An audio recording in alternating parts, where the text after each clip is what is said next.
Et nous voici ce matin devant le centre évangélique Concordia avec une visite spéciale. C'est une visite qu'on peut appeler virtuelle. Si vous avez des lunettes 360 degrés, vous pouvez la regarder ainsi. Quelques mots avant d'entrer dans le bâtiment. Simplement, si vous êtes sur smartphone, vous pouvez bouger votre téléphone de gauche à droite. Et avec le gyroscope du téléphone, vous regarderez partout où vous voulez en 360 degrés.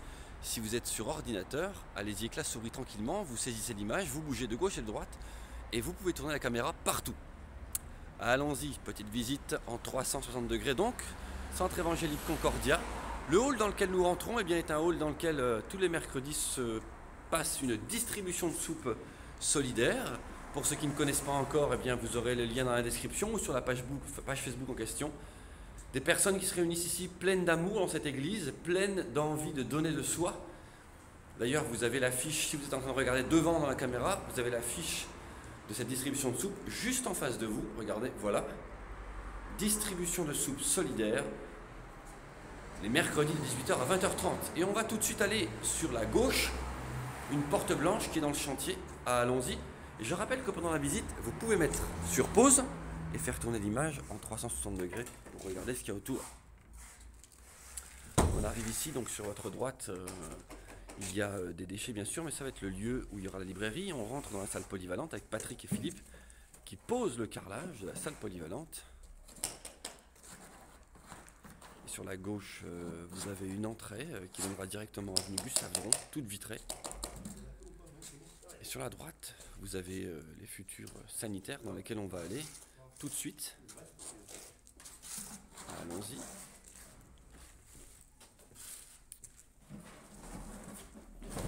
Une pièce ici, bien sûr, qui reste encore à l'état brut. Parce que si vous regardez même le plafond, vous pouvez tout regarder en 360 degrés, même le plafond, vous voyez que tout reste à faire. Faux plafond, pose de placo, pose de structure rail sur les murs, sol. Et vous avez à droite donc la machine qui permet de couper les grands carreaux de taille spécifique. On sort donc des sanitaires et nous allons... Vous voyez, si vous regardez le plafond là, vous êtes directement sous la dalle de la salle numéro 1, une grande salle dans laquelle on n'ira pas aujourd'hui mais qui pourra contenir plus de 450 personnes et qui est donc travaillée pour anti-feu. Et nous entrons ici dans la future cuisine qui est là avancée par contre de manière un peu plus déjà, avec le plafond, le faux plafond qui est posé, comme vous le voyez, il reste les murs à faire.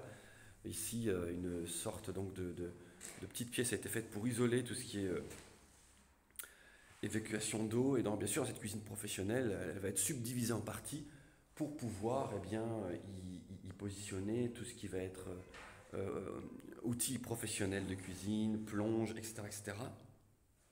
Correctement séparés des lieux sanitaires, enfin des lieux où il y aura l'évacuation, les déchets, etc., etc. Donc cette pièce, cette grande cuisine nous permettra d'avoir des préparations de grands repas, repas humanitaires, mais aussi les agapes que nous aurons en salle polyvalente, ainsi que très probablement lors de mariage, les vins d'honneur, les cérémonies. On va quitter donc Patrick et Philippe qui posent le carrelage. On va les laisser poser ce carreau en même temps. Jette-le pas, jette-le pas. Pas ce soir. Oh, tu vois, il en manque là. Hein? Il en manque ici pas mal. Non, mais attends, il est pas en place. Il est pas en place, mais je crois qu'il n'y a pas de colle. Et nous allons maintenant nous diriger vers le côté plutôt rue Carnot. Rue Carnot simplement. Où nous sommes. Alors, vous voyez cette affiche là, je ne mets pas trop près. Le spectacle de Noël est en train aussi de se répéter cet après-midi. Et nous allons donc en rue Carnot. Sur la gauche, vous avez donc la crèche qui a été montée. Et dans ce hall, dans ce couloir que je traverse actuellement, c'est ici que se font les grandes distributions de soupe. Comme je le disais, image que vous pouvez facilement trouver à partir de notre page. Sur la gauche, actuellement, je m'arrête, vous avez le couloir qui mène, bien sûr, vous connaissez, à la salle où on fait les célébrations le dimanche matin. Et on vous invite, si vous voulez venir découvrir une église. Qu'est-ce qu'une église? Qu'est-ce que l'église? Avec les bienfaits de Dieu sur vos vies, c'est vraiment un moment que je vous invite à partager. Vous avez le sapin de Noël qui a été mis là, un petit emplacement qui, même si c'est une zone de travaux, nous fêtons quand même et nous enjolivons les lieux à cette occasion. Et on va rentrer dans la partie côté